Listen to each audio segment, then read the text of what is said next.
Еколошкиот неред низ градот повторно актуелен. Несовесните граѓани никако да престанат да не фрлаат отпадоци кои каде ќе стигне. Но по се изгледа и животните помагаат хаотичниот амбиент да се надополнува со смет. Тротоарот покрај Отиња во делот кај полицијата деновиве редовно е извалкан со измет од животни.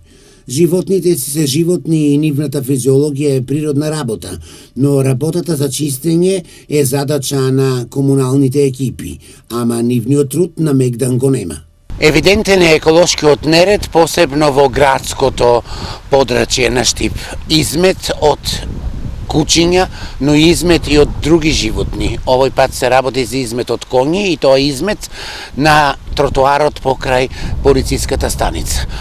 Граѓаните велат овој неред стои подолго време, а никој од одговорните не се дрзнува да го расчисти просторот. Ова зборува за нашето секојдневие, но и за нашата култура. Граѓаните со право реагираат, велат дека никој не го чисти отпадот што животните знаат да го остават низ јавните простори. Не очето тука, па идеш таму колку има, па горе по тоа.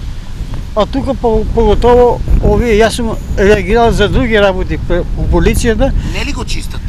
Не го чистат, стои си. Инаку кога сме кај еколошкиот неред, да подсетиме и за тоа дека штипските јавни простори во овој период речиси на секаде се натрупани со смет, а комуналните екипи нередовно го расчистуваат просторот.